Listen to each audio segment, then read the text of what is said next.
Hello and welcome back to Springboot Easy. Today we are going to go through a build system primer. If you've already come across build systems, that's great. We're just going to be doing a little bit of a review. I don't expect you to understand all the material in this lecture, but I hope that you gain a little bit of understanding of the Spring Boot build systems. So at a high level, what is a build system? It's a tool that supports dependency management and consumes artifacts published to a repository. It is used to package executable jar or WAR archives and run an application. That's great, but what does that really mean?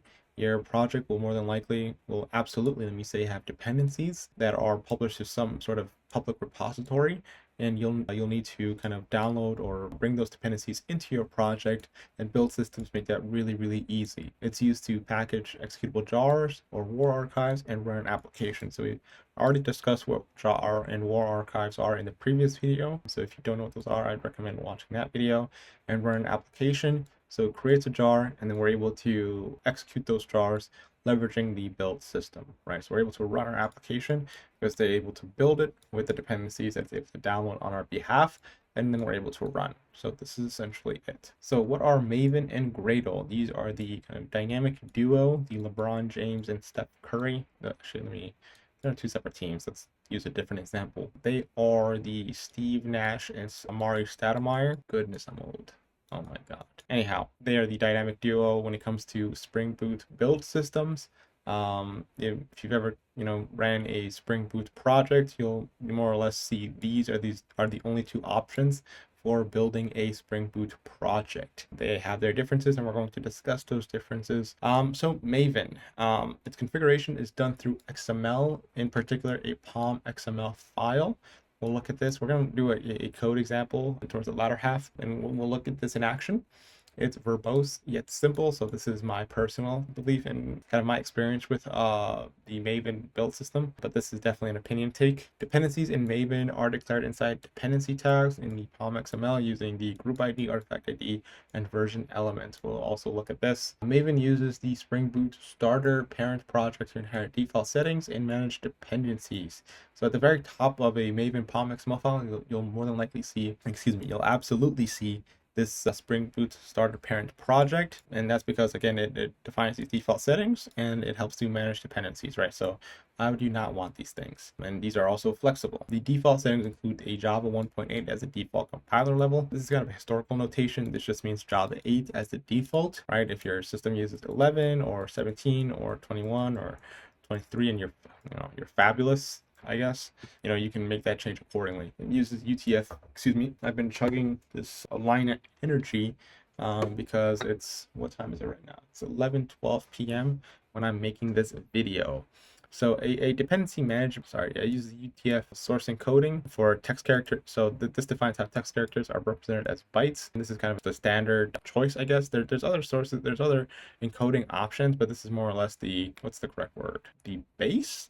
Generic, more commonly used. All of those words fit. Okay. A dependency management section that manages the versions of common dependencies. So Spring Boot starter parent project allows you to not define the versions of particular projects. The documentation literally refers to them as blessed believable, right? So the packages that I have published, I guess, are not blessed. Unreal. Okay. But it's essentially Spring Boot will manage the versioning on your behalf. Maven is generally fast for clean builds, but may take longer for subsequent incremental builds compared to Gradle. I don't know to what degree this is true. This is more or less kind of something that's shared again and again within the kind of Spring ecosystem, like the Spring community, but I don't know exactly if perhaps this was true. I don't know how true it is today, but this is something that's kind of said often, and I would like to share that with you here. Maven operates on a defined build lifecycle, which contains phases like validate, compile, test, package, verify, install, and deploy. These phases are executed sequentially. This is really important. In contrast, Gradle uses a task graph approach. And this kind of perfectly explains why these incremental builds are faster in Gradle. I don't know about clean builds per se, right? I don't know if that's true exactly, if Maven is faster than Gradle. But for subsequent builds, I think it's kind of clear that Gradle is faster simply because of this approach. And we'll kind of go over why that is when we discuss Gradle, in which we are going to do so now, luckily for us. So basically we have a build.gradle file in Gradle This allows us to manage our dependencies, our plugins. If you don't know what these are, that's okay. Again, we're not really all that there yet. We're going to go through a project example, but use this Gradle file to manage all of these sorts of things. And it's configured in Groovy and or Kotlin DSL, I should say, because it's not really the language, it's the DSL. So it's concise yet complex. So I think if you look at a Maven, a POM XML file, if you gave that to a person who has never worked in the Spring ecosystem, I think a POM XML file is easier to understand, whereas a build.gradle file requires that you understand innately what tasks are, right? For POM XML file, you have all these tags that kind of state outright what is happening here. Someone who's never looked at a POM XML file can say, okay, well, these are the dependencies, right? This explains the author. What are some more tags that are really simple? I'm guessing this points to some kind of URL, right? So the tags make it really easy to understand because they're verbose, but it's not as concise as the Gradle. Okay, and in Gradle, dependencies are defined using the dependencies block and the build.gradle file. I think we said this a few times. Springboot dependency declarations can be simplified using plugins. Gradle's plugin system helps simplify dependency declaration and creates executable jars. That is exactly how it sounds. So, you have a Gradle plugin for like Java. This helps to compile your Java. Who would have guessed, right? You have a Springboot plugin, right? This helps you manage your Springboot jar creation process. You have a plugin for dependency management. This helps to manage your dependencies so you don't have to list versions for, you guessed it, blessed dependencies, right? Yeah. So here we have, let me read this bullet point here first. So Gradle is known for its faster build times, especially for incremental builds. It has a build cache and more sophisticated dependency resolution strategies, making it faster when rebuilding parts of the project, right? It specifically uses a task graph approach. So you're running a build, right? If you're running a full-on build, you'll need to run an assemble. In order to run an assemble, you'll need to create a jar. In order to have a jar, well, you need to have your classes, your bytecode. Well, if you don't have your bytecode, well, you need to compile your Java. You need to load your resources, right? If you're running your test suite as well, you can, there's a way to -x test, so you don't need to run this in Gradle. You can just say, hey, don't run the test because I just care about the code for whatever reason. You can you'll need to run a check will need to run a test will need to run test compile Java tests, load test resources, etc. Right? So it leverages this kind of graph architecture to manage its builds. So we can think of this like, and why is this faster for incremental build in particular, right? Let's say that I have my build, right? It's the first time I ran my project. I've introduced in one API called hello, and it returns a string hi, right? This is its static response. I ran a build, that's great. I've made a change because I don't want it to return hi. I want it to return, hi stupid, because now I'm an asshole. I don't need to load my resources, right? I've already gone through these steps here. Why do I need to go through this again? Instead, I can just recompile my Java, specifically these particular files, update this particular bytecode, and move my stuff, moving forward throughout the process. So if you, for whatever reason, delete your jar file within your build directory and you don't have any changes, well, then I have my classes within my build file. Hey, just, create my jar and complete my build. I might have said a little bit, a few too many things there that are perhaps a bit confusing. Essentially, the idea is that we have a directed acyclic graph. For my build, I only need to certain segments or complete certain tasks that are required to, complete my build successfully. So as long as we understand that is really all I want you to take away from these graphs, right? I hope that's clear. If it's not, please leave a question down below and I'll try to make it easier to understand. Gradle has a useful wrapper feature that lets you execute builds without having Gradle installed locally, which helps maintain consistency across different environments and developer machines. We're going to go over this in an example in a little bit when we review some code. But essentially, like, let's say I'm using Gradle as my build system for a project. I then, want somebody else to contribute to the project. I don't want somebody to have a challenge of, downloading the appropriate Gradle version in order to compile my code, in order to be able to run it and build it and so on. So if I don't want to give someone else that hassle, Gradle includes a wrapper, so you need to have Gradle on your machine. You can just use this wrapper to complete all of the lifecycle steps that you need, all of the tasks that you need to do in order to build, compile, and run your project. Okay, I hope that's clear, but we're gonna go through an example of what this wrapper is and what it can do. Taking a quick breath. Okay, so this build lifecycle is another key component of Gradle that I want to go over. The build lifecycle for Maven, as we already discussed, has a few separate steps, right? You have your, let's come back up over here, you have your validate, you have your compile, test, package, verify, install, and deploy. These all happen sequentially, right? In your build lifecycle for Gradle, it first loads your settings.gradle file. It then creates a setting instance, which then loads your projects, which creates project instances, which then takes your build.gradle files. For each build, it creates a directed acyclic graph of all of your tasks that are required to build and run your project. This is called the configuration phase. Once it creates that acyclic graph, it's then going to execute it in order and in parallel as well, based on like here, for example, these tasks are unrelated and can be executed in parallel. It'll execute all of your tasks. So then now you can execute and run your project, right?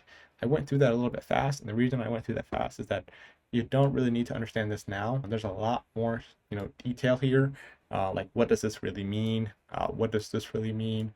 How does this allow us to configure our project in different ways? If I don't make changes to my settings instance, how often do I go through an initialization phase? If I don't make a change in my build.gradle, how many times do I go through a configuration phase? What does it mean? Well, if you update a particular task, how does that update your configuration phase cache, right? There's a litany of different things here. Like, we can talk about what happens in this particular arrow versus what happens in this particular arrow, what happens here, what happens here. So there's a lot of gaps here in our discussion, but I just want to note that this is kind of at a high level what's happening, and these are the different steps in the life cycle at a very, very high 10,000 feet level. So if we just going to go through that one more time. Text form. So phase one is initialization. We detect these settings, Gradle or .kts file. So this is if you want to use the Kotlin DSL. It creates a settings instance, evaluates the settings file to determine which projects make up the build, creates a project instance for every project, right? And then it moves to phase two configuration, evaluates the build scripts specifically from the build.gradle file for every project participating in the build, creates a task graph for the requested tasks, right? So it looks through the build.gradle file, creates the tasks accordingly. How it creates these tasks, how these tasks oriented are all questions we'll answer later on. Phase number three, execution. It schedules and executes the selected tasks. Dependencies between tasks determine the execution order, and execution of tasks can occur in parallel if they're unrelated. Okay, what are some similarities here? So the core similarity, and let me use the star, is that they both use the concept of starters to simplify dependency declaration, where you include one or more stars from Springboot, which automatically include transitive dependencies. So a great example is Springboot web starter, right? This includes a litany of different other dependencies. So 1, 2, 3, right? All these other dependencies that are then compiled and packaged within your project, right? It's uses an auto configuration to get this up and running and functional. It includes an embedded server, right? Again, you don't really, this is not important. We'll come back to this stuff.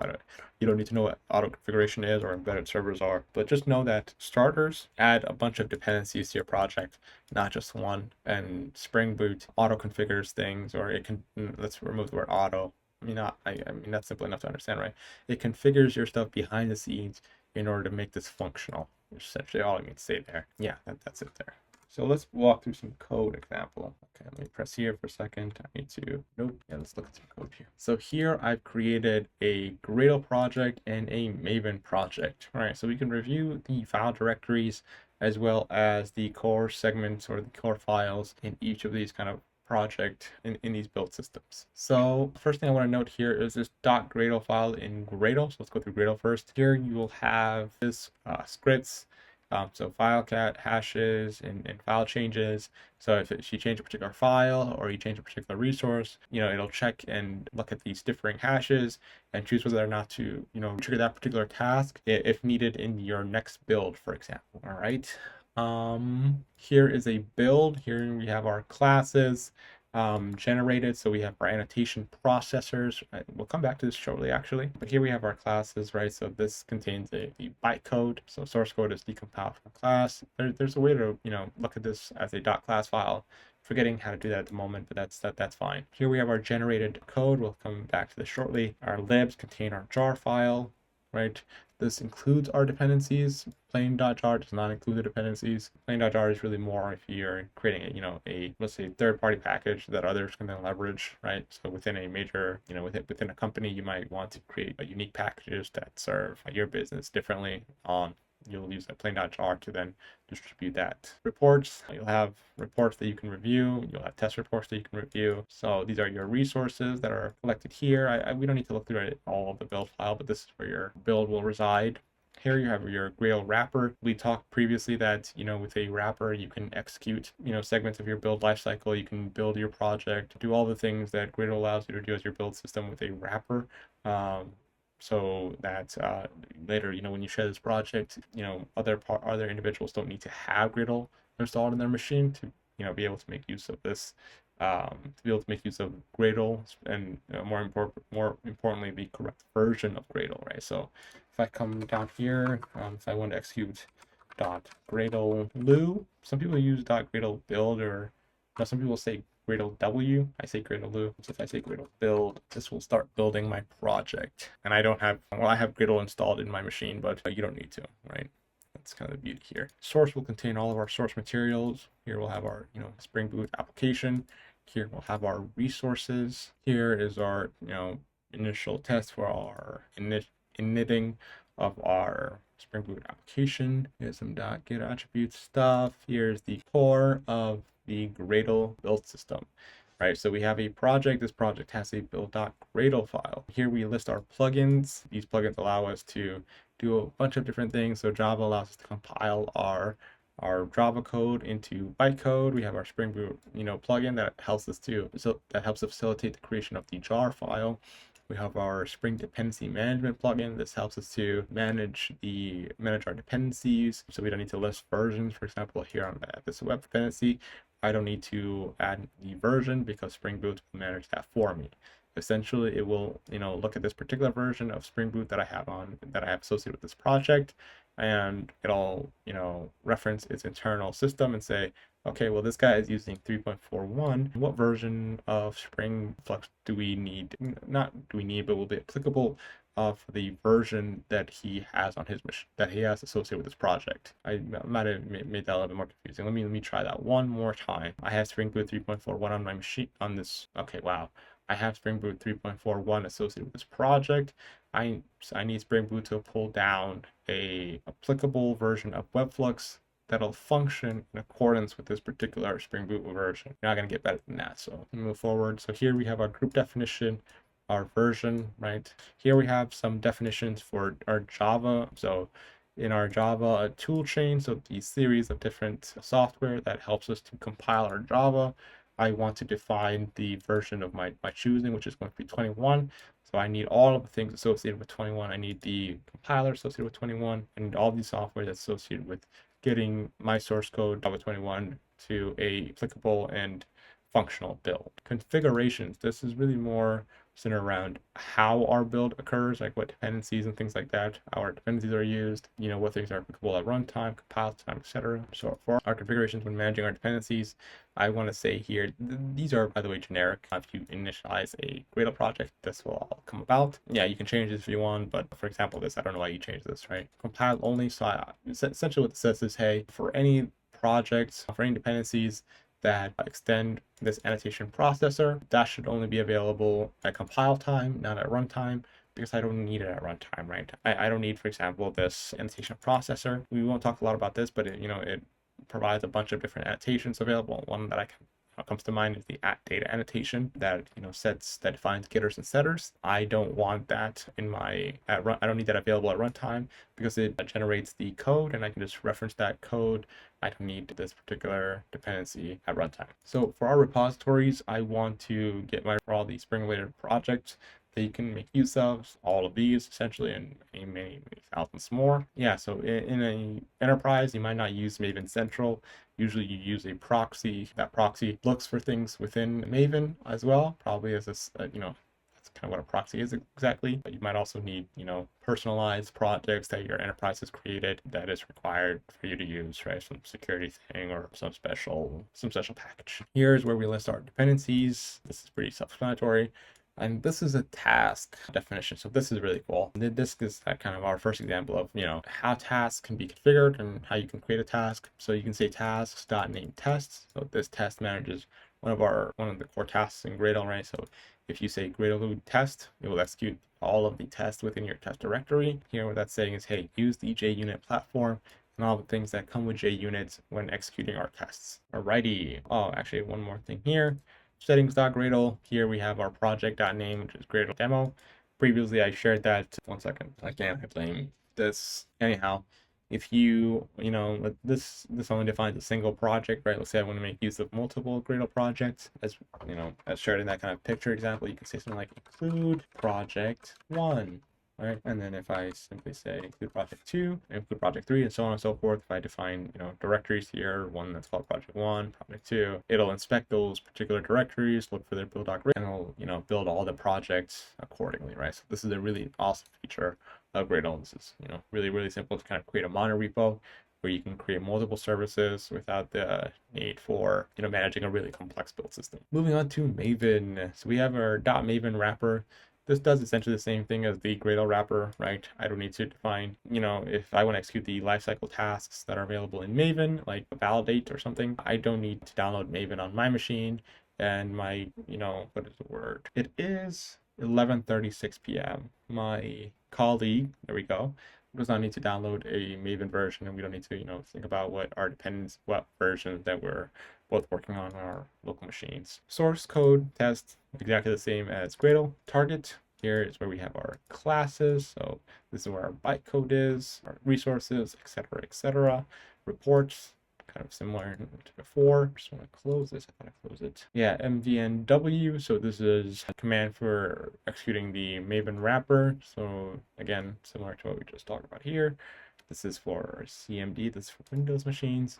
And voila, we're finally at the core of this thing, this file, the documents where we can configure our build system. So let's go through some of these things that we discussed previously. Project tag defines our project. XML-NS, if I remember this correctly, this is XML space, right? So the namespace is at this particular site. I guess we can look at this. We can look at the schema model version. This defines, what structure this particular pom.xml file follows is 4.0. So as it tries to understand this particular file and all of the things we've defined, it's going to rely on this particular schema, right, in order to validate and configure things appropriately. As I said previously, in the parent project, we're going to use Springboot starter parent. This comes as you initialize the Spring Boot project. This will always be made readily available because you want those nice defaults. You want those. You want the benefits of managing your dependencies. Here is some of your stuff, right? Some of the stuff that you're going to need to define: your group ID, your artifact ID, your version, name, description. All these things are up to your discretion. URL if you want your project to be linked somewhere. This is like not really used unless you have an open source thing, licenses that you want to use, MIT license, etc. Developers, who are the committers of this project, who's building this project. SCM used by projects such as CVS or Subversion. So you have your connection, your URL. How do you want this, how do you want to manage your source control? What else? Properties. So, hey, I want to use Java 21. Now, this will, let me read this here. Yeah, this should then override the default of Java 8 here, right? So it'll pull in a different compiler. Here we have our dependencies, right? We have our actuator, webflow, DevTools. Again, there's no dependency here. Scope, runtime, optional, true. I commented out a Docker Compose dependency. We have some more dependencies here, and that is it. So here's a nice portion where we configure our build. I want to use the Maven plugin for for compiling my code essentially. For configuring this compilation, when looking at annotations, I want to use the one of the ones that I want to register rather is Lombok, right? And then here, when I want to create a Maven plugin from the Spring Boot framework, help me, build and configure my jar. I want to exclude this artifact from being available at runtime, from being available within my jar, essentially. And if I look over here, this actually does essentially the same thing as this here, right? That's really cool. That's really exciting stuff. So that is essentially it as it relates to build systems. Yeah, and that is essentially it. 1 second here, if I can get my pen back. I will see you guys at the next one.